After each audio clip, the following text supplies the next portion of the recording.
지금 모스크바가 발칵 뒤집혔습니다. 미국도 유럽도 돕지 않겠다며 등을 돌린 북극해 한복판, 원자로 폭발까지 남은 시간은 단 72시간. 제2의 체르노빌 사태가 예고된 절망적인 상황이었습니다. 거긴 지옥입니다. 가면 다 죽습니다. 전 세계가 불가능이라며 비웃던 그때 유일하게 뱃머리를 돌린 쇠빙선이 있었습니다. 바로 대한민국의 아라오노였습니다. 우리는 포기하지 않습니다. 러시아 대통령이 한국 선장 앞에서 고개를 숙였습니다. 오늘부로 러시아의 진정한 형제는 대한민국입니다. 콧대 높은 러시아가 자존심을 버리고 한국에게 최고의 예우를 갖춘 충격적인 사건, 그 전율의 현장을 지금 공개합니다. 제 이름은 마르타 베르그만입니다. 노르웨이에서 태어나 20년 동안 북극 바다를 지켜봐 온 국제해사기구 북극항로 조정관이죠. 시베리아 영구동토층부터 그린란드 빙하까지 북극의 모든 위험을 다 봤다고 생각했습니다. 하지만 그날 오후 2시 23분에 들려온 한 통의 무선이 제 인생을 완전히 뒤바꿔 놓을 줄은 꿈에도 몰랐어요. 그날은 3월 15일, 북극에서 가장 평화로운 시기였습니다. 오슬로 본부 21층 관제실 창밖으로는 오로라가 춤추고 있었고, 저는 따뜻한 커피를 마시며 북극항로를 오가는 선박 12척의 위치를 확인하고 있었어요. 야마로, 현재 위치 북위 82도 15분, 정상 항해 중. 러시아의 자부심, 세계 최대의 추진 쇠빙선 야마로도 순조롭게 동시베리아해를 가로지르고 있었습니다. 야마로를 모르시는 분들을 위해 설명하자면 이 배는 그냥 배가 아니에요. 길이 173m, 무게 33,000톤의 거대한 철 덩어리가 소형 원자로 두 기의 힘으로 3m 두께의 얼음을 부수며 나아가는 러시아가 40년간 개발한 기술의 결정체였습니다. 217명의 승무원과 함께 액화천연가스를 싣고 아시아로 향하는 중이었죠. 오후 2시 23분, 제 앞에 스크린에 빨간불이 들어왔습니다. 야마로의 GPS 신호가 멈춘 거예요. 처음엔 단순한 통신 장애라고 생각했습니다. 북극에서는 흔한 일이니까요.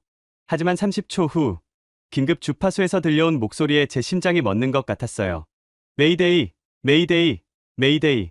여기는 야마로. 완전 정전 상태. 반복한다. 완전 정전 상태. 니콜라이 쿠즈네초프 선장의 목소리였습니다. 15년 경력의 베테랑 선장이 떨리는 목소리로 말을 이어갔어요. 원자로 냉각 시스템 정지, 비상발전기 작동 불능, 예비 전력 시스템 무반응. 이건 불가능한 일입니다. 저는 즉시 러시아 해양구조본부에 연결했습니다. 하지만 돌아온 답변은 충격적이었어요. 무르만스크에서 구조선이 출발해도 최소 96시간이 걸립니다. 게다가 대형 폭풍설이 접근 중이라. 그때 야마로에서 다시 무전이 왔습니다. 원자로 담당 세르게이 볼코프입니다. 현재 노심 온도 섭씨 285도, 냉각수 순환이 멈춘 지 10분이 지났습니다. 이 상태가 계속되면, 그는 잠시 말을 멈추더니 낮은 목소리로 말했어요. 72시간 후 노심 용융이 시작됩니다. 체르노빌의 재현입니다. 제 손에 들린 커피잔이 떨어져 바닥에 산산조각이 났습니다. 북극 한가운데서 핵 원자로가 폭발한다면 빙하가 녹고 방사능이 해류를 타고 전 세계로 퍼지고 북극 생태계는 완전히 파괴될 겁니다. 하지만 더 끔찍한 건 그 배 안에 갇힌 217명의 생명이었어요. 저는 즉시 모든 채널을 동원해 도움을 요청하기 시작했습니다. 하지만 앞으로 벌어질 일은 제가 20년간 북극에서 일하며 한 번도 경험하지 못한 인간의 추악함과 숭고함이 동시에 드러나는 72시간이 될 거라는 걸. 그때는 아직 몰랐습니다. 야마로의 상황을 파악하기 위해 저는 모든 데이터를 다시 점검했습니다. 러시아가 자랑하는 최신 기술의 집약체가 어떻게 한순간에 무력화될 수 있을까요? 야마로는 트리플 백업 시스템을 갖춘 사실상 침몰 불가능한 배였거든요. 주전력이 끊어져도 비상발전기가 멈춰도 예비 배터리가 작동해야 정상입니다. 그런데 모든 시스템이 동시에 정지했다니 이건 공학적으로 불가능한 일이었어요. 3월 15일 오후 3시 야마로에서 추가 보고가 왔습니다. 선내 온도가 급격히 떨어지고 있습니다. 현재 영하 15도. 난방 시스템 완전 정지 상태입니다. 쿠즈네초프 선장의 목소리에는 억누를 수 없는 공포가 묻어났어요.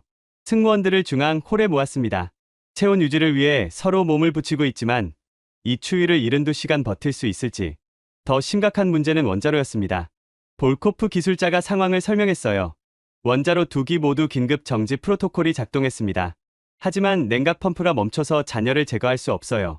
현재 노심 온도 312도, 매시간 15도씩 상승 중입니다. 450도를 넘으면 그는 말을 멈췄지만 우리 모두 그 다음을 알고 있었습니다. 노심 용융, 그리고 폭발.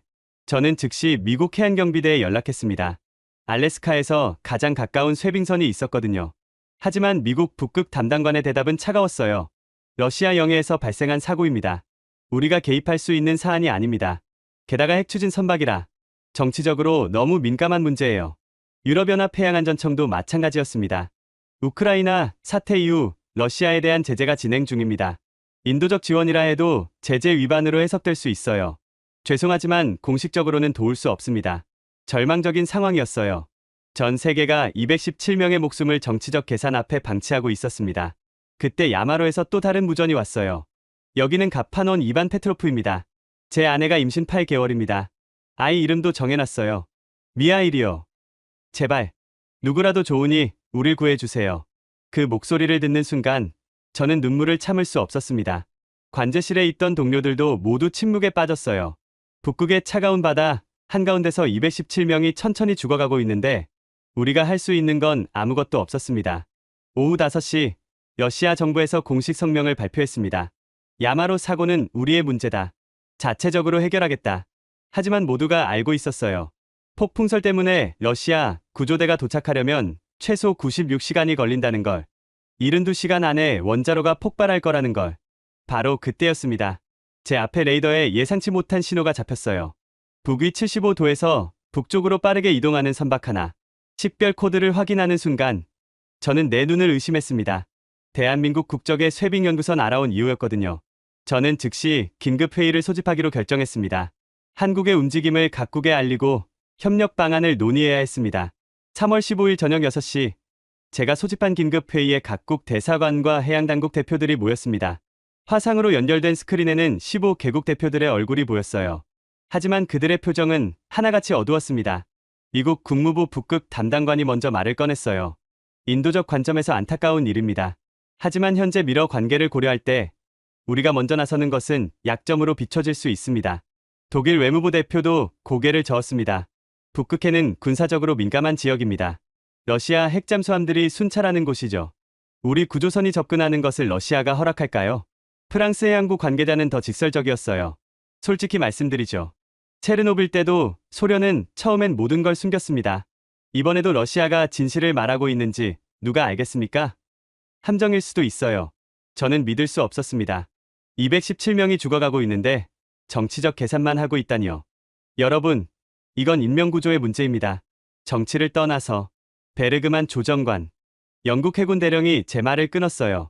현실적으로 생각하세요. 설령 우리가 지금 출발한다 해도 그 혹독한 기상 조건에서 72시간 안에 도착하는 건 불가능합니다. 그때 일본 해상보안청 담당자가 조용히 물었습니다. 혹시 한국 선박이 북상 중이라는 정보가 맞습니까? 제가 고개를 끄덕이자 회의실에 묘한 침묵이 흘렀어요. 캐나다 대표가 비웃듯이 말했습니다. 알아오니요? 그건 연구선 아닙니까? 2만 톤도 안 되는 작은 배로 뭘 할 수 있겠어요? 노르웨이 구조대장도 회의적이었습니다. 한국이 북극 경험이 얼마나 됩니까? 이곳은 영하 45도까지 떨어지는 지옥입니다. 경험 없는 팀이 섣불리 접근했다가는 오히려 제2의 재난을 부를 수 있어요. 하지만 저는 레이더를 보며 놀라고 있었습니다. 알아온 2호가 시속 20노트라는 믿기지 않는 속도로 북상하고 있었거든요. 일반적인 쇄빙선의 2배 속도였어요. 밤 9시, 야마로에서 다시 연락이 왔습니다. 선내 온도 영하 28도. 노약자 3명이 저체온증으로 위험 상태입니다. 원자로 온도는 358도. 시간이 없습니다. 저는 다시 한번 각국에 호소했지만 돌아온 건 침묵뿐이었어요. 그들은 이미 최악의 시나리오를 받아들인 것 같았습니다. 217명의 희생과 북극 오염. 그게 그들이 감수하기로 한 대가였어요. 자정이 가까워올 무렵 저는 한국 대사관에 전화를 걸었습니다. 알아온 2호가 정말로 야마로를 향해 가고 있습니까? 그렇습니다. 한국해양수산부 관계자의 목소리는 단호했어요. 우리는 이미 결정했습니다. 국적을 떠나 생명을 구하는 것이 우선입니다. 하지만 불가능한 임무예요. 72시간 안에. 베르그만 조정관님, 그가 제 말을 끊었어요. 한국전쟁 때 16개국이 우리를 도왔습니다.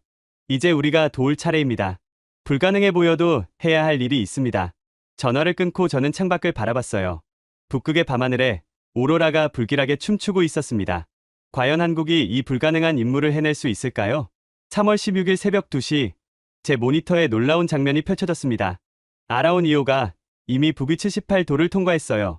불과 8시간 만에 500캐리를 주파한 겁니다. 어떻게 이런 속도가 가능한지 이해할 수 없었어요. 새벽 4시, 드디어 아라온 2호에서 첫 교신이 왔습니다. 국제해사기구, 여기는 대한민국 쇠빙연구선 아라온 2호입니다. 선장 강해담입니다. 현재 야마로 구조 작전에 돌입했습니다. 강해담 선장의 목소리는 침착했어요. 마치 일상적인 임무를 수행하는 것처럼 담담했죠. 현재 우리 위치는 북위 79도 30분, 야마로까지 약 180헬이 남았습니다. 18시간 내 도착 예정입니다. 저는 믿기지 않아 되물었어요. 18시간이요? 그 사이에는 3m 두께 단연빙이 있습니다. 어떻게? 우리에겐 방법이 있습니다. 강 선장이 답했어요.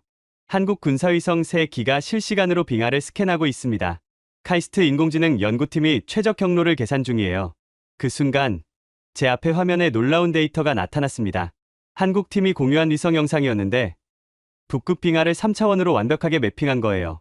얼음의 두께, 강도, 균열 위치까지 모든 게 실시간으로 표시되고 있었습니다. 아라온 2호의 항로가 빨간 선으로 그려졌어요. 일반적인 직선 경로가 아니라 마치 미로를 통과하듯 복잡하게 꺾이는 루트였습니다. 하지만 그 경로를 따라가면 두꺼운 빙하를 피해 빠르게 이동할 수 있었어요.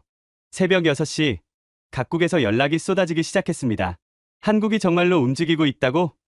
미국 국무부에서 긴급 문의가 왔어요. 그들이 무슨 기술을 갖고 있기에? 러시아도 당황한 기색이 역력했습니다. 북극 함대 사령관이 직접 전화를 걸어왔어요. 한국 선박의 접근을 허가한 적이 없습니다. 이것은 주권 침해. 하지만 강해담 선장의 대답은 명쾌했습니다. 국제해양법 98조. 해상에서의 조난자, 구조 의무. 우리는 법적 의무를 수행할 뿐입니다. 오전 8시, 아라온 2호에서 충격적인 정보를 보내왔어요. 야마로 승무원 중 87명이 한국산 스마트폰을 사용 중입니다. 비상 배터리로 카카오톡 연결에 성공했습니다. 믿기지 않았어요. 북극 한가운데서, 그것도 정전된 선박에서 어떻게 인터넷 연결이 가능하단 말입니까? 삼성과 LG가 긴급 지원했습니다. 아라온의 통신 담당자가 설명했어요. 위성통신 앰프를 드론에 실어 야마로 상공에 띄웠어요. 임시 통신망을 구축한 겁니다. 정오가 되자 기적 같은 일이 벌어졌습니다. 야마로 승무원들의 메시지가 가족들에게 전달되기 시작한 거예요. 살아있어요. 한국이 오고 있어요. 이 단순한 메시지가 전 세계를 뒤흔들었습니다. 그때까지 침묵하던 국제사회가 술렁이기 시작했어요. 작은 나라 한국이 모두가 불가능하다고 한 일을 해내고 있었으니까요. 3월 16일 오후 2시, 아라온 2호가 야마로로부터 50해리 지점에 도달했습니다. 하지만 여기서부터가 진짜 문제였어요. 두 선박 사이에는 거대한 빙벽이 버티고 있었거든요. 강해담 선장이 상황을 설명했습니다. 압력능선입니다. 빙하가 부딪혀 솟아오른 얼음 산맥이에요. 높이 15m, 두께는 측정 불가. 이걸 돌아가려면 200해리를 더 가야 합니다. 200해리면 20시간. 남은 시간은 42시간뿐인데 그럼 너무 늦어요. 야마로의 원자로 온도는 이미 402도. 임계 전까지 50도 남았습니다. 헬기는요? 제가 물었어요. 불가능합니다. 아라온의 기상 담당자가 답했습니다. 시속 180km 블리자드가 접근 중입니다. 어떤 항공기도 날 수 없어요. 절망적인 순간이었습니다. 목표는 보이는데 갈 수 없다니. 마치 유리벽 너머로 죽어가는 사람들을 보는 것 같았어요. 그때 아라온 2호에서 놀라운 제안이 나왔습니다. 윤시원 박사였어요. 카이스트 인공지능연구소에서 파견된 젊은 과학자였죠. 빙벽을 넘을 수 없다면 밑으로 가면 됩니다. 모두가 의아했어요. 밑이라니? 윤 박사가 설명을 이어갔습니다. 압력능선 아래에는 반드시 균열이 있습니다. 얼음이 솟아오르면서 생긴 틈이죠. 너무 좁아서 배는 못 지나가지만 드론은 가능하다는 말씀이신가요? 맞습니다. 폭 2.3m의 균열을 발견했어요. 수중 드론을 통과시켜 반대편에서 부상시킬 수 있습니다. 하지만 이것도 쉽지 않았어요. 수중 드론으로 뭘 운반할 수 있겠어요? 게다가 영하 45도 바닷물 속을 10km나 가야 했습니다. 오후 4시, 한국에서 놀라운 소식이 전해졌습니다. 국방부에서 군사용 드론 48대를 제공합니다. 공군 수송기가 이미 출발했습니다. 국방부 드론이요? 저는 처음 듣는 얘기였어요. 알고 보니 한국이 극비리에 개발한 극지용 무인기였습니다. 영하 60도에서도 작동하고 20kg 화물을 운반할 수 있다고 했어요. 하지만 시간이 문제였습니다. 수송기가 도착하려면 8시간. 드론을 준비하는데 4시간. 그럼 벌써 12시간이 지나가요. 남은 시간은 30시간뿐인데 저녁 8시 야마로에서 비명 같은 무전이 왔습니다. 원자로 경납 용기에 균열이 보입니다. 방사선 수치가 올라가고 있어요. 이제 정말 시간이 없었습니다. 그런데 바로 그때 믿기 어려운 일이 벌어졌어요. 한국 정부가 민간 기업들을 총동원하기 시작한 겁니다. 삼성이 보유한 모든 산업용 드론, LG가 개발한 극저온 배터리, 현대중공업의 원자로, 설계도, 네이버의 자율주행 알고리즘, 카카오의 통신 시스템, 한국의 모든 기술력이 하나로 모이고 있었어요. 밤 11시, 드디어 수송기가 도착했습니다. 그런데 48대가 아니라 120대의 드론이 실려 있었어요. 한국 기업들이 보유한 모든 드론을 긁어모은 거였습니다. 3월 17일 새벽 1시, 아라온 2호 가파는 전쟁터를 방불케 했습니다. 120대의 드론이 일제히 기동 테스트를 하고 있었어요. 각 드론마다 고유 번호가 붙어 있었는데 특이하게도 한글 이름이었습니다. 나비 1호, 매 7호, 독수리 3호. 소식이 전해지자 한국 전국 초등학교에서 드론에게 이름을 지어주세요. 캠페인이 벌어졌거든요. 나비, 매, 독수리 같은 동물 이름부터 희망, 사랑, 용기 같은 추상명사까지 아이들의 순수한 마음이 담긴 이름들이었어요. 윤시원 박사가 작전을 설명했습니다. 균열의 폭이 2.3m로 매우 좁습니다. 드론을 한 대씩 보내면 너무 오래 걸려요. 그래서 때 지능을 사용하기로 했습니다. 새들이 무리 지어날 때처럼 드론들이 서로 통신하며 최적의 대형을 만듭니다. 12대씩 편대를 이뤄 동시에 균열을 통과할 거예요. 옆에서 드론을 정비하던 카이스트 박사과정 학생 정하늘이 덧붙였어요. 각 드론에 설치된 AI 칩이 실시간으로 서로 통신하며 최적 경로를 찾습니다. 마치 한 생명체처럼 움직일 거예요. 하지만 이 작전의 성공 확률은 누가 계산해도 10% 미만이었습니다. 영하 45도, 시속 200km 강풍, 그리고 2.3m의 좁은 얼음 틈새. 새벽 2시, 한국 본토 카이스트 연구실에는 긴급 소집된 30명의 엔지니어들이 모여 있었습니다. 대전에서 부산에서 서울에서 새벽에 급히 달려온 사람들이었어요. 드론을 원격으로 지원하기 위해서였죠. 팀장인 박준영 교수가 말했습니다. 여러분, 우리가 만든 기술로 217명을 구할 수 있습니다. 실패는 없습니다. 각자 맡은 드론이 정해졌어요. 김민지 연구원은 나비 편대를, 이준호 연구원은 매 편대를 담당했습니다. 모니터에는 각 드론의 상태가 실시간으로 표시됐어요. 배터리 잔량, 모터 온도, GPS 좌표, 심지어 프로펠러 회전수까지. 새벽 3시, 첫 번째 편대가 출발했습니다. 12대의 나비 편대. 선두는 나비 1호였는데 이 드론에는 특별한 사연이 있었어요. 세월호 생존자인 박수연 군이 다시는 그런 비극이 없길 바라며라는 메시지와 함께 이름을 지어준 드론이었거든요. 드론들이 균열에 접근하는 순간 조종실에는 긴장감이 감돌았습니다. 12개의 화면에 드론 카메라 영상이 실시간으로 전송됐는데 그 좁은 틈새가 마치 지옥의 입구처럼 보였어요. 나비 편대, 균열 진입 5초 전. 김민지 연구원의 목소리가 떨렸어요. 진입 순간 나비 3호가 갑작스런 돌풍에 휩쓸렸습니다. 빙벽에 부딪히기 0.3초 전 놀라운 일이 벌어졌어요. 나비 2호와 4호가 동시에 기체를 기울여 3호를 밀어낸 거예요. 덕분에 3호는 살았지만 2호와 4호는 벽에 부딪혀 추락했습니다. 나비 2호, 4호 신호 소실. 김민지 연구원이 울먹였어요. 하지만 더 놀라운 건 그 다음이었습니다. 추락하는 순간 나비 2호가 마지막 힘을 다해 자신이 운반하던 의약품 상자를 나비 5호에게 던진 거예요. AI가 마지막 순간까지 임무를 포기하지 않은 겁니다. 대전 연구실에서 이 장면을 본 박준영 교수가 중얼거렸어요. 우리가 만든 AI가 희생을 선택하다니. 10분 후 나비 편대 중 7대가 통과에 성공했다는 소식이 전해졌습니다.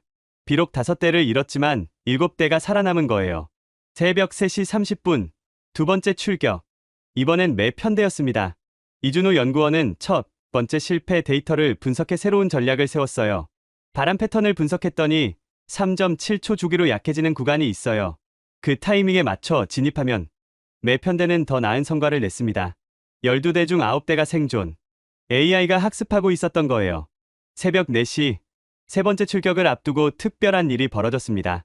부산의 한 PC방에서 프로게이머 10명이 자원했다는 연락이 온 거예요. 그들은 대전 카이스트 연구실과 원격으로 연결되어 드론 조종을 지원하기로 했습니다. 저희가 도울 수 있다고 들었습니다. 드론 조종이 게임과 비슷하다면서요? 스타크래프트 프로게이머 출신 김태용 씨였어요. 그와 동료들은 밤새 게임 연습을 하다가 뉴스를 보고 달려왔다고 했습니다. 멀티태스킹과 마이크로 컨트롤은 저희가 전문입니다. 0.1초 반응 속도가 승부를 가르는 걸 매일 하거든요. 그들이 원격 지원에 투입되자 드론 생존율이 극적으로 올라갔어요. 독수리 편대는 12대 중 11대가 호랑이 편대는 전원이 무사 통과했습니다. 새벽 5시, 가장 중요한 순간이 왔습니다. 원자로 냉각 펌프 부품을 운반할 태극 편대의 출격. 4대뿐인 정예의 드론들이었죠.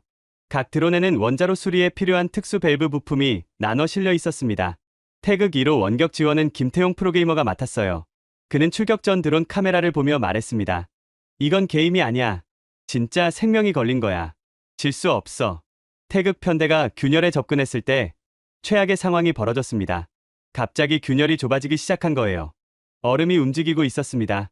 간격 2.3m에서 1.8m로 감소 중. 불가능한 상황. 드론 폭이 1.5m니까 여유가 0.3m밖에 없었어요. 그때 김태용이 놀라운 조종수를 보여줬습니다. 태극 1호를 90도로 세워서 날게 한 거예요. 다른 드론들도 따라했습니다. 마치 칼날이 빈틈을 비집고 들어가듯 4대의 드론이 일렬로 세워진 채 균열을 통과했어요. 하지만 태극 2호가 중간에서 멈춰섰습니다. 배터리가 갑자기 방전된 거예요. 극한의 추위가 원인이었죠. 그 순간 기적 같은 일이 벌어졌습니다. 태극 3호가 뒤로 돌아와 2호를 밀기 시작한 거예요. AI가 스스로 판단한 거였습니다. 동료를 구하려고. 이게 무슨... 박준영 교수도 놀라움을 감추지 못했어요. 우리가 프로그래밍하지 않은 행동인데 태극 3호는 2호를 밀면서 자신의 배터리를 공유했습니다.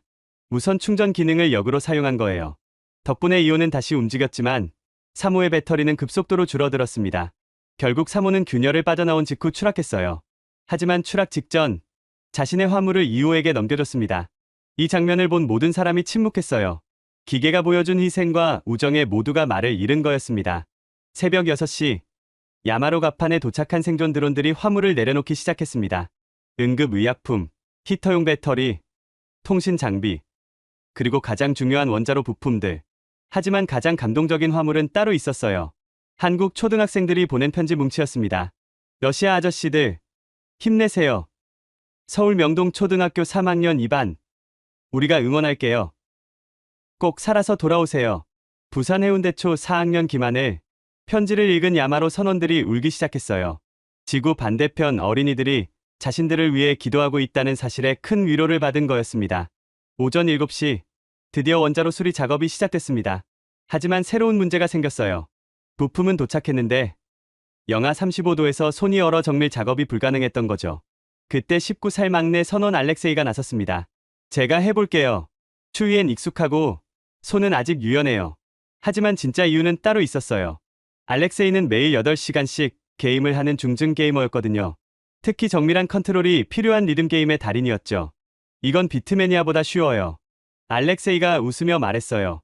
그는 얼어붙은 손가락으로도 놀라운 정확도를 보여줬습니다. 0.5mm 오차도 허웅되지 않는 밸브 정렬을 단 3분 만에 완료한 거예요. 윤시원 박사가 감탄했습니다. 역시 젊은 세대는 다르네요. 디지털 네이티브의 힘이랄까? 그 순간 한국과 러시아를 잇는 또 하나의 연결고리가 생겼어요. 게임이라는 전 세계 젊은이들의 공통 언어가 생명을 구하는 도구가 된 거였습니다. 3월 18일 새벽 3시, 원자로 온도 441도, 임계점까지 9도. 누구나 알 수 있었습니다. 시간이 얼마 남지 않았다는 것을. 이 순간 저는 야마로 내부 카메라로 잊을 수 없는 장면들을 목격했습니다. 217명의 승무원들이 중앙홀에 모여 있었는데 그들은 단순히 죽음을 기다리고 있는 게 아니었어요. 서로의 체온을 나누며 마지막까지 인간의 존엄성을 지키고 있었습니다. 가장 먼저 제 눈에 들어온 건 28살 기관사 미하일 소콜로프였어요. 그는 아내가 첫 아이를 임신한 지 7개월째였습니다.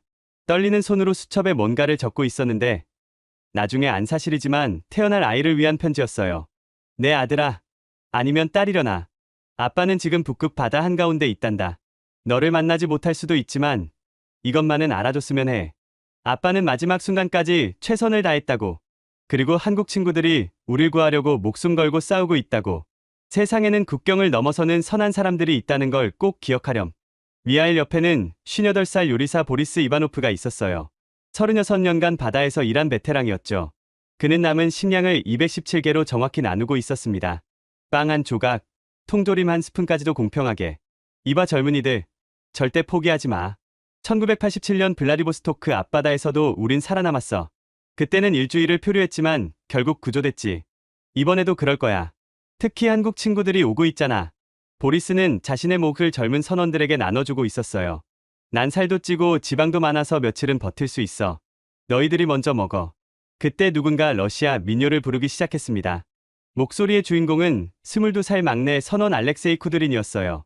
공포에 떨던 선원들이 하나둘 따라 부르기 시작했습니다. 노래가 끝나자 다른 나라 선원들도 자국의 노래를 불렀어요. 야마로에는 러시아인 외에도 우크라이나인 8명, 벨라루스인 4명, 카자흐스탄인 3명이 있었거든요. 평소 같으면 정치적으로 민감한 관계였겠지만 죽음 앞에서 그들은 모두 형제였습니다. 특히 감동적인 건 우크라이나 출신 항해사 올렉산드르와 러시아 갑판장 세르게이의 모습이었어요. 두 나라가 전쟁 중임에도 그들은 서로를 끌어안고 있었습니다. 정치는 정치고 우린 선원이야. 바다에선 모두가 가족이지.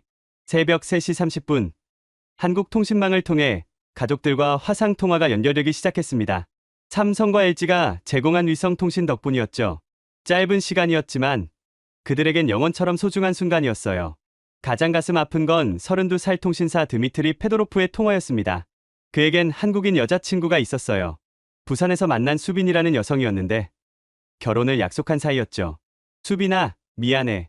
약속 못 지킬 것 같아. 드미트리가 울먹였어요. 하지만 화면 속 수빈 씨의 대답은 단호했습니다. 무슨 소리야? 우리나라 최고의 구조대가 가고 있어. 절대 포기하지 마. 기다릴게. 드미트리 옆에 있던 동료들이 한국어로 외쳤어요. 수빈 씨, 드미트리 꼭 살려서 보낼게요. 한국 만세. 그 순간 야마로 전체에 카레아 만세라는 함성이 울려 퍼졌습니다. 발음은 서툴렀지만 진심이 담긴 감사의 외침이었어요. 새벽 4시, 선내 온도가 영하 30도까지 떨어졌습니다.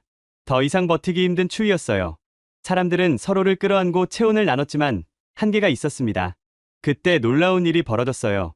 45살 기관장 이고르 블라디미로프가 자신의 방한복을 벗기 시작한 거예요. 내 옷은 특수 소재라 더 따뜻해. 노약자들에게 나눠 입혀. 다른 선원들도 따라했습니다. 젊고 건강한 선원들이 자신의 옷을 벗어 노약자와 환자들에게 입혔어요. 자신들은 추위에 떨면서도 약한 이들을 먼저 생각한 거죠. 특히 인상적이었던 건 67살 최고령 선원 니콜라이 페트로프 할아버지의 반응이었어요. 이 옷들을 다시 젊은이들에게 돌려줘. 나는 충분히 살았어. 하지만 너희들은 아직 할 일이 많잖아. 젊은 선원들이 울면서 말했어요. 할아버지가 살아야 우리도 삽니다. 할아버지 이야기를 들으며 여기까지 버텼어요. 니콜라이 할아버지는 40년 전 소련 해군 시절부터 북극을 항해한 전설적인 선원이었어요. 그는 추위에 떨면서도 옛날 이야기를 들려주며 모두에게 희망을 줬습니다. 1982년 겨울, 우리 잠수함이 얼음 밑에 갇혔을 때도 72시간을 버텼어. 그때는 구조대도 없었지만 살아남았지. 지금은 한국이라는 든든한 친구가 오고 있잖아. 반드시 살아남을 거야.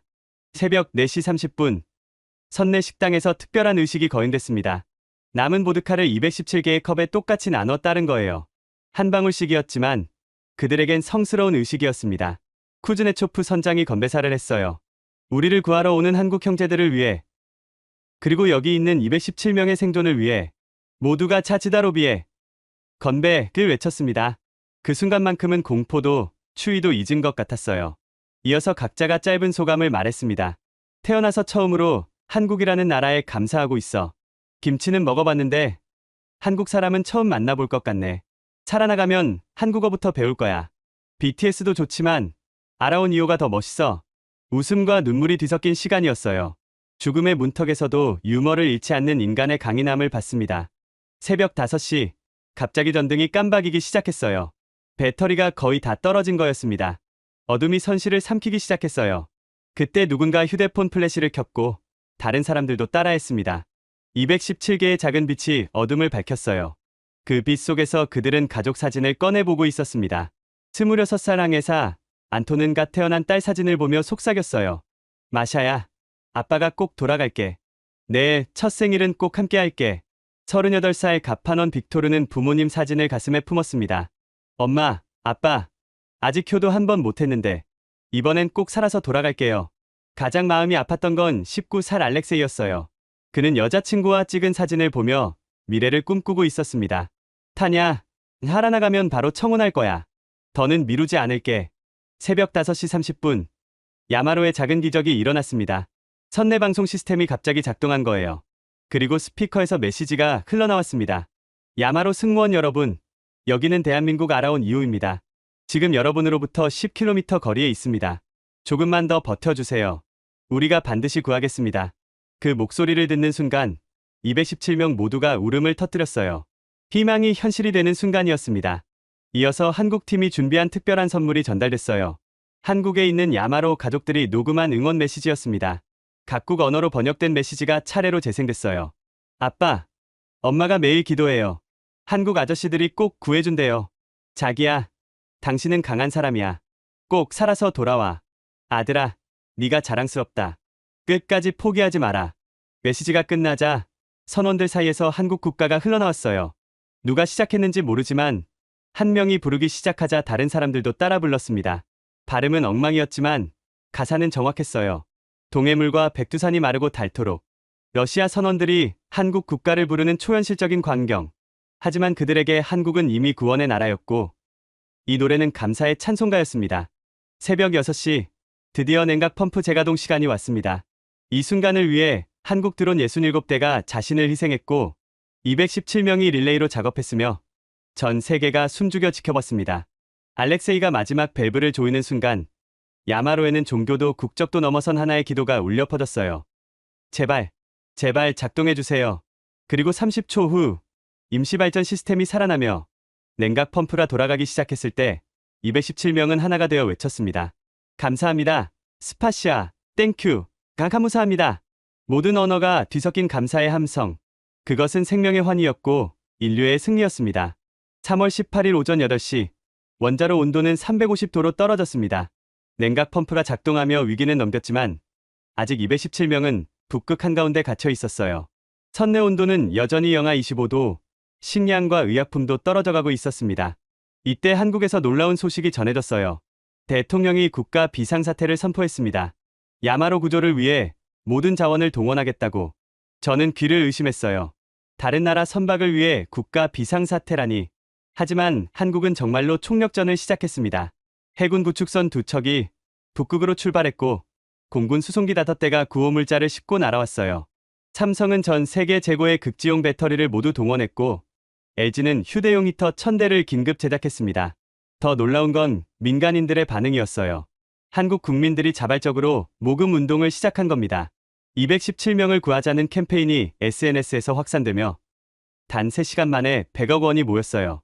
오전 10시 아라온 2호가 드디어 빙벽 돌파에 성공했습니다. 한국 군사위성이 찾아낸 폭 12m의 새로운 균열을 통과한 거예요. 이제 야마로까지 직선거리 10해리.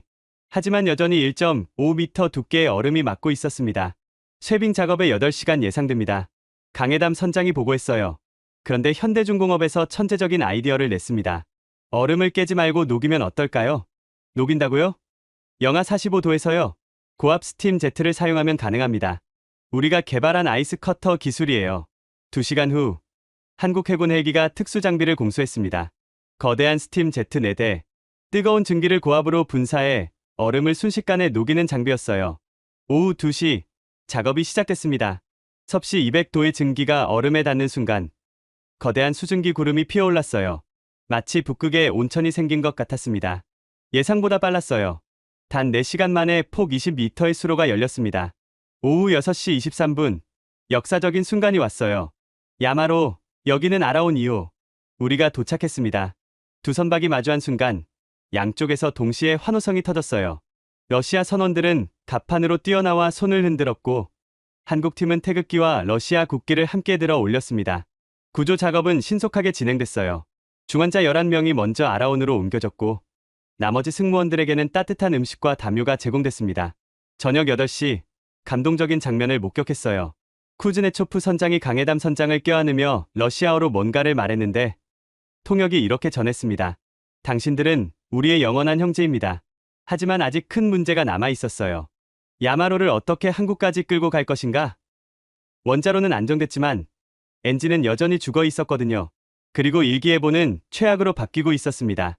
48시간 내에 북극 역사상 최대 규모의 폭풍이 덮친다는 거였어요. 3월 18일 밤 10시 새로운 위기가 찾아왔습니다. 일기예보가 최악으로 바뀐 거예요. 48시간 내에 북극 사상 최대 규모의 폭풍이 덮친다는 거였습니다. 만약 그 전에 야마로를 안전지대로 못 옮기면 217명 모두가 다시 위험에 빠질 수 있었어요. 아라온 2호로는 3만 톤짜리 야마로를 끌 수 없었습니다. 출력이 턱없이 부족했거든요. 러시아 구조선도 아직 800캐리밖에 있었고요. 그때 한국 정부가 상상도 못한 카드를 꺼냈습니다. 중국과 일본의 협력을 요청하겠습니다. 중국과 일본이요? 정치적으로 민감한 관계인데 과연 도와줄까요? 나중에 밝혀진 사실이지만 그날 밤 한국 대통령은 잠도 자지 않고 직접 전화 외교를 펼쳤다고 해요. 먼저 중국 주석에게 전화를 걸었습니다. 주석님, 이건 정치 문제가 아닙니다.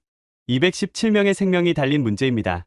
중국이 함께한다면 전 세계가 중국의 대국다운 면모를 보게 될 것입니다. 중국 주석은 10분간 침묵했다고 합니다. 그리고 마침내 답했어요. 좋습니다. 하지만 한 가지 조건이 있습니다. 이번 구조 작전의 공을 한국이 아닌 내 개국 공동의 성과로 발표해 주십시오.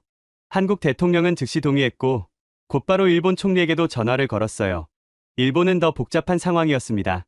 자위대를 해외에 파견하는 것은 헌법상 민감한 문제였거든요. 하지만 일본 총리의 결단은 빨랐습니다. 인도적 구조 활동은 군사행동이 아닙니다. 즉시 씨앗을 출항시키겠습니다. 새벽 1시 중국 쇠빙선 쇠룽 2호의 선장 왕의가 출항 준비를 하며 승무원들에게 말했어요. 이것은 명령이 아니다. 자원자만 함께 가겠다. 북극 폭풍은 죽음의 바다다. 놀랍게도 87명 전원이 자원했습니다. 그중 한 명인 리밍항 해사는 이렇게 말했어요. 한국이 먼저 나섰습니다. 중국이 못할 이유가 없죠. 게다가 인명구조는 정치를 초월합니다. 왕의 선장은 출항 전 특별한 물건을 챙겼습니다. 1950년 한국전쟁 때 전사한 중국군 병사들의 명부였어요. 그들이 지킨 한국이 이제 우리와 함께 생명을 구하러 갑니다. 역사의 아이러니죠. 일본의 상자위대 시아세의 출항은 더욱 극적이었습니다. 함장 야마다 타카시는 직접 승무원들에게 설명했어요. 이것은 전후 일본이 보여줄 수 있는 가장 아름다운 모습입니다. 무력이 아닌 구조로, 전쟁이 아닌 평화로. 특히 시라세의 기관장 사토 켄지는 특별한 사연이 있었어요. 그의 할아버지는 2차 대전 때 러시아에 억류됐다가 한국전쟁 포로 교환 때 풀려났거든요. 할아버지를 구해준 러시아 사람들의 후손을 이제 우리가 구하는 거예요.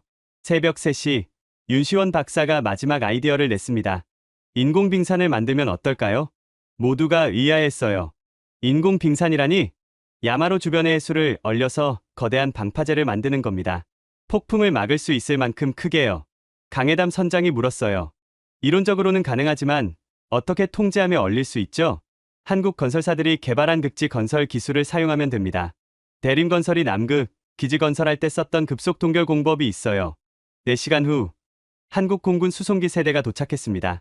거기엔 놀라운 장비들이 실려 있었어요. 액체질소 5톤, 특수동결제 3톤, 그리고 삼성 엔지니어링이 개발한 얼음 성형 장비까지. 작업을 지휘한 건 51살 대림건설 극지사업팀장 최강욱이었습니다. 그는 남극에서 10년간 일한 베테랑이었어요. 영하 45도, 남극보다 따뜻하네요. 충분히 가능합니다. 오전 6시, 내 개국팀이 힘을 합쳐 인공빙벽 건설을 시작했습니다. 한국이 기술을, 중국이 인력을, 일본이 정밀 장비를, 러시아가 현지 노하우를 제공했어요. 가장 인상적인 건 언어 장벽을 극복하는 과정이었습니다. 내 개국 언어가 뒤섞여 소통이 안 됐는데 놀라운 해결책이 나왔어요. 그림으로 대화하기 시작한 겁니다. 중국 작업자가 빙벽 설계도를 그리면 일본 기술자가 계산식을 적고 한국 엔지니어가 시공 순서를 표시하고 러시아 선원이 현지 조건을 추가했어요. 언어는 달라도 목적은 같았기에 가능한 일이었죠. 오전 8시 작업 도중 놀라운 일이 벌어졌습니다. 중국 쉐룽 2호가 도착하면서 특별한 깃발을 개양한 거예요. 내 개국 국기를 하나로 합친 특수 깃발이었습니다. 왕의 선장이 직접 만든 거였어요. 오늘 우리는 중국인도, 일본인도, 한국인도, 러시아인도 아닙니다. 우리는 인류입니다. 이 말에 모든 작업자가 환호했고 각자 자국어로 인류를 외쳤어요. 럴레이, 진루이, 인류, 첼라베체스트바. 오전 9시 일본 시라세가 도착하며 또 다른 감동을 선사했습니다. 갑판에 217개의 일본 전통 등불을 켜놓은 거예요. 217명, 각자를 위한 희망의 불빛입니다. 한 명도 포기하지 않겠다는 약속입니다. 정오, 인공빙벽이 놀라운 속도로 성장하기 시작했습니다. 한국의 급속 동결제가 바닷물과 만나자 순식간에 얼음 결정이 형성됐고 중국 팀이 고압 펌프로 해수를 계속 뿌렸어요. 일본 팀은 레이저로 정밀하게 형태를 잡았고 러시아 팀은 자연빙하와 연결시켰습니다. 높이 8m, 길이 200m, 두께 5m의 거대한 얼음 방벽. 내 나라가 만든 인공기적이었어요. 오후 1시 더욱 놀라운 광경이 펼쳐졌습니다. 북극곰 가족이 나타난 거예요. 어미 곰과 새끼 두 마리가 인공빙벽에 올라가 마치 구경하듯 앉아 있었습니다. 러시아 선원 하나가 숨을 죽이며 말했어요. 우마카, 북극의 여왕이에요. 100년을 산다는 전설의 북극곰입니다. 정말 신기하게도 우마카는 공격적이지 않았어요. 오히려 새끼들과 함께 빙벽 위에서 쉬면서 작업을 지켜봤습니다. 야생동물 전문가인 일본팀 사사키 박사가 설명했어요. 북극곰도 우리가 뭘 하는지 아는 것 같아요. 자연을 파괴하는 게 아니라 생명을 구하려 한다는 거요. 중국의 리밍항에 사는 이를 다르게 해석했습니다. 중국 전설에서 동물이 지켜보는 건 하늘의 허락을 받았다는 뜻입니다. 우리가 옳은 일을 하고 있다는 증거예요. 한국의 윤시원 박사는 과학적으로 접근했어요. 북극곰이 인공 구조물을 천연빙하로 인식한 거예요. 우리가 자연과 조화롭게 작업했다는 증거죠. 오후 3시, 내 개국 선박이 야마로를 중심으로 다이아몬드 대형을 완성했습니다. 이 대형은 중국 왕의 선장이 제안한 거였어요. 다이아몬드처럼 단단하게, 그리고 빛나게. 217개의 생명이 우리에게는 다이아몬드보다 귀합니다. 대형을 잡는 과정도 인상적이었어요.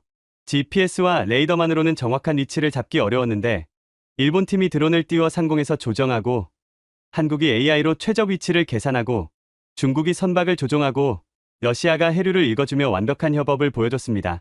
저녁 6시, 예인 작업이 시작됐습니다. 네 척이 동시에 움직이려면 완벽한 호흡이 필요했어요. 그런데 언어가 달라 구령을 맞추기 어려웠죠. 그때 누군가 천재적인 아이디어를 냈습니다. 베토벤 9번 교향곡 환희의 송가를 틀자는 거였어요. 모든 나라가 아는 곡이니까요. 음악이 울려 퍼지자 네 척의 선박이 하나처럼 움직이기 시작했습니다. 3박자에 맞춰 천천히 하지만 확실하게 전진했어요. 야마로의 러시아 선원들도 갑판에 나와 음악에 맞춰 손뼉을 쳤습니다. 밤 8시 첫 번째 폭풍 전조가 느껴졌습니다. 하지만 인공빙벽이 파도를 막아주고 있었어요. 우마카 가족은 여전히 빙벽 위에 있었는데 마치 수호신처럼 보였습니다. 그때 야마로에서 아름다운 합창이 시작됐어요. 217명이 각자의 언어로 어메이징 그레이스를 부르고 있었습니다. 러시아어, 우크라이나어, 영어, 심지어 서툰 한국어까지. 그 노래를 들은 내 개국 구조팀도 함께 부르기 시작했어요. 북극의 밤하늘 아래 폭풍을 앞두고 5개 언어가 하나의 노래로 합쳐졌습니다. 중국 왕의 선장이 무전으로 말했어요. 이 순간을 영원히 기억할 겁니다. 인류가 하나 된 순간을. 일본 야마다 함장도 동의했습니다. 전쟁의 바다가 평화의 바다가 됐습니다. 한국 항해담 선장이 마지막으로 말했어요. 우리는 오늘 역사를 썼습니다. 국경을 넘은 우정의 역사를. 밤 11시 우마카 가족이 마지막 인사를 하듯 긴 울음소리를 낸 뒤 어둠 속으로 사라졌습니다. 그들이 떠난 자리엔 완벽한 빙벽이 폭풍을 기다리고 있었어요. 그리고 내 개국 5척의 배는 한 몸처럼 움직이며 217명의 생명을 싣고 폭풍을 향해 나아가기 시작했습니다. 3월 19일 새벽 2시 폭풍이 본격적으로 시작됐습니다. 파도 높이 12m, 풍속 시속 180km. 네 척의 선박이 거대한 파도에 마치 나무집처럼 흔들렸어요. 가장 위험한 건 야마로였습니다. 엔진이 없어 스스로 균형을 잡을 수 없었거든요. 중국과 일본 선박이 양옆에서 밀착해 지탱했지만 언제 부딪혀 침몰할지 모르는 상황이었어요. 새벽 4시 결정적 위기가 왔습니다. 야마로와 아라온을 연결하던 케이블이 끊어진 거예요. 순간 야마로가 회전하기 시작했습니다. 통제를 잃은 3만 톤의 거대한 철 덩어리가 마구 돌면서 주변 선박을 위협했어요. 충돌 30초 전, 누군가 소리쳤습니다. 그때 중국 쉐룽 2호가 과감한 결정을 내렸어요. 야마로와 충돌 경로로 직진한 겁니다. 하지만 정면 충돌이 아니라 절묘한 각도로 야마로의 회전을 막아냈어요. 쉐룽 2호 선체에 5m 균열이 생겼지만 야마로는 안정을 되찾았습니다. 새벽 6시 폭풍의 눈에 들어갔습니다. 잠시 바람이 멈췄어요. 이 틈을 놓치지 않고 새 케이블 연결 작업이 시작됐습니다. 한국, 중국, 일본 선원 12명이 목숨을 걸고 바다에 뛰어들었어요. 영하, 이 도의 바닷물. 5분 이상 버티면 저체온증으로 죽습니다. 하지만 그들은 4분 50초 만에 케이블 연결을 완료했어요. 오전 8시, 마침내 폭풍이 지나갔습니다. 그리고 기적처럼 앞에 러시아 무르만스크 항구의 불빛이 보였어요. 10시 23분, 야마로가 항구에 입항했습니다. 72시간의 사투가 끝난 순간이었어요. 부두에는 수천 명의 사람들이 나와 있었습니다. 가족들, 기자들, 그리고 러시아 정부 관계자들. 가장 먼저 하선한 사람은 막내 선원 알렉세이였어요. 그가 육지에 발을 디디자 러시아 국가가 울려 퍼졌습니다. 이어서 217명, 전원이 무사히 하선했어요. 단 한 명의 희생자도 없었습니다. 감동적인 순간이 이어졌어요. 러시아 대통령이 직접 나와 한국, 중국, 일본 선장들에게 러시아 최고 훈장을 수여했습니다. 그리고 이렇게 말했어요. 오늘 우리는 진정한 이웃이 누구인지 알게 되었습니다. 입항 직후 야마로 승무원들이 하나둘 가족과 재회하는 모습은 그 자체로 기적이었어요. 임신한 아내를 안고 우는 선원, 아버지를 기다리던 어린 딸, 217개의 재회 스토리가 있었습니다. 하지만 가장 인상적인 건 세르게이 볼코프 기술자의 행동이었어요. 그는 가족과 만나기 전에 먼저 한국 팀을 찾아갔습니다. 그리고 무릎을 꿇었어요. 제 목숨만이 아니라 북극을 구해주셨습니다.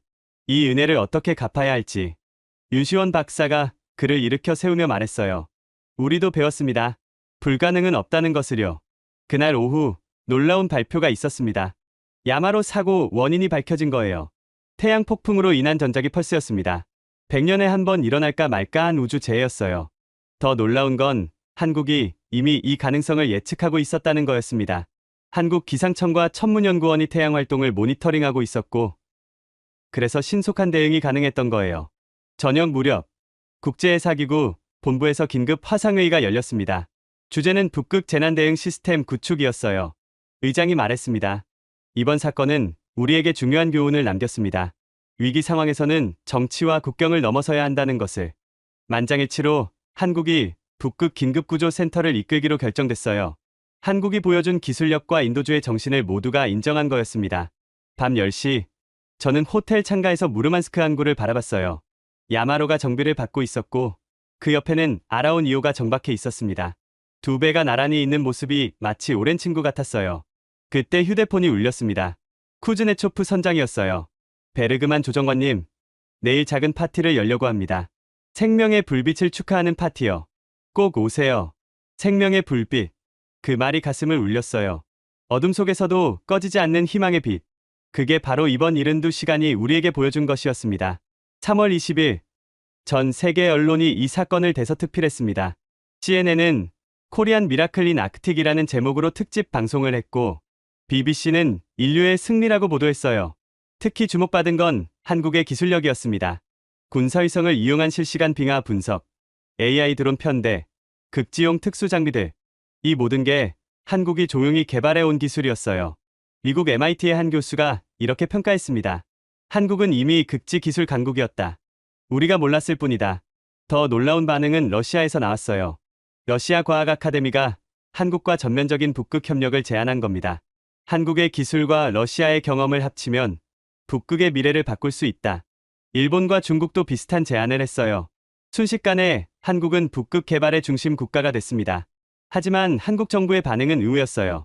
북극은 인류 공동의 자산입니다. 우리는 모든 기술을 공유하겠습니다. 이 선언은 국제사회에 더 큰 충격을 줬어요. 값비싼 기술을 무료로 공유한다니. 하지만 한국은 진심이었습니다. 일주일 후 서울에서 북극 안전 정상회의가 열렸어요. 28개국 정상이 참석했는데 이는 한국 외교 사상 최대 규모였습니다. 개막식에서 한국 대통령이 말했어요. 72시간 전 우리는 국적도 이념도 다른 사람들이었습니다. 하지만 지금 우리는 하나입니다. 생명을 구하는 동료입니다. 회의 결과는 역사적이었어요. 북극 긴급구조 협약이 체결됐고 한국이 제공한 기술을 바탕으로 통합구조 시스템이 만들어졌습니다. 가장 인상적인 건 구조된 217명의 행동이었어요. 그들은 자발적으로 북극 안전 홍보대사가 되어 전 세계를 다니며 경험을 나눴습니다. 특히 막내 선원 알렉세이는 한국에 와서 해양구조 기술을 배우기 시작했어요. 한국이 저를 살렸으니 저도 누군가를 살리고 싶습니다. 6개월 후 북극에는 놀라운 변화가 일어났습니다. 한국이 주도한 북극 안전망이 본격 가동된 거예요.